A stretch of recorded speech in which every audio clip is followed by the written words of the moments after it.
Hello everyone, I'm Ben Coleman, your anchor host for the Florida Aviation Network, coming to you live and in the clear from Sentimental Journey, Lock Haven, Pennsylvania, 2022. And it's always a pleasure to meet some of the celebrities that we have up here, and everybody that's in these little airplanes around here is a celebrity as far as I'm concerned. That's what we're here for. And we have there's no other way to put it. We have a very unique man here on a unique mission with a unique aircraft. And I'm going to turn this around. And Dan, welcome to the Florida Aviation Network. Oh, hi. Thanks for inviting me. And Dan Wilkins, you're out of Pennsylvania here. I am, about 100 miles east of here. Excellent. And I noticed that you have been here pretty much all week, and there's a lot of activity with this beautiful aircraft we have over your head. And Dan, what brings you here to Sentimental Journey? And can you tell us a little bit about how you came with this beautiful machine? Well, Sentimental Journey's had this fly-in for 30-some years. It's not too far from home, and they always do a great job.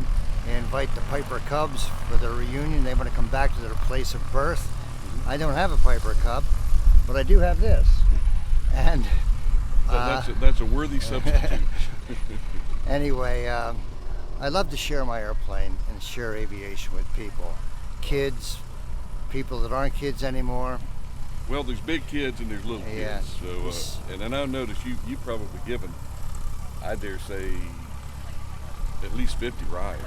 Well, in my lifetime, I've given a lot of rides, but just here. I have a couple dozen rides so far. I keep a list of who I give rides to. That's great. And Dan, how did you come across this aircraft? And you have a very, very heartwarming story. And let's talk about Carol a little bit. Well, Carol and I were married back in the 1975. We were sweethearts in high school, and I learned to fly when I was in high school. But I stopped flying in the early 70s because I got married and there was no money for this stuff. We raised a family and bought a house, and we were school teachers, and I have a couple of great kids. And then towards the end of my teaching career, I was pushing 60 years old. My wife, Carol, got sick. And ALS, Lou Gehrig's disease. Horrible. Yep, and it's a downhill journey for her. And at that time, she said to me, "Dan, you ought to get back into flying." She was looking for a way to take care of me. Yeah. And I got into a half ownership with an Aronca Champ, and got my tailwheel endorsement and started flying LSA. And before she passed away, she said, "I know when I'm gone, you're going to lose all our money on an airplane. You're going to buy an airplane, and I'm not going to be here to bail you out this time." She had a tear in her eye and a little smile on her face. Oh, we were soulmates. Yeah. And it was just one of the steps of saying goodbye. Yeah. Well, then when she was gone, there was no one to say no. Yeah.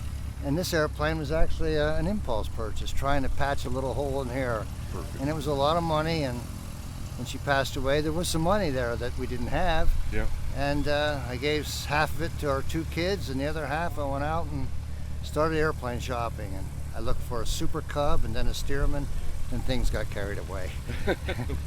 This plane was done by the Redmonds at Rare Aircraft in Minnesota. They took my hand and held it, and they delivered this beautiful plane to me. It's a wonderful flyer. It flies just as well as it looks. Well, I got a video of you starting up the other day. Just to hear the tickety-tickety-ticket of a nice big old radial is wonderful. I always wanted a biplane, Yeah. and I wanted a radial engine. And now I got a dandy one. Well, Carol's still with you. I think she's watching every flight that you make, and I know she is, and I talk to her every day and say thanks. So I know what it's like not to have one of these. yeah. And I know what it's like to stand on the other side of the line saying, I just wish I could go for a ride. So I try to make that possible for some Well, people. and you do, and you're doing a great job of it. And we call them fence hangers. Folks hanging on the fence and just saying, wow, wonder what it would take to fly one of those. So I share this plane, and you know, I'm not in the ride business, but I'm in the business sort of giving rides to a lot of people. And I keep a list of first names and how many minutes, 8 or 10 minutes, not a real long ride, but a lot of folks get out of the plane, and many of them are pilots that say, you don't know what this means to me, but I do know what it means. I do know what it means, and that's my mission. Well, we're all about safety, the Florida Aviation Network, and I noticed that you never really get in a hurry, and you have a very, very safe demeanor about your operation, and I really appreciate that. Well, thank you. Well, you have to be safe. It's one of the great things about being a pilot.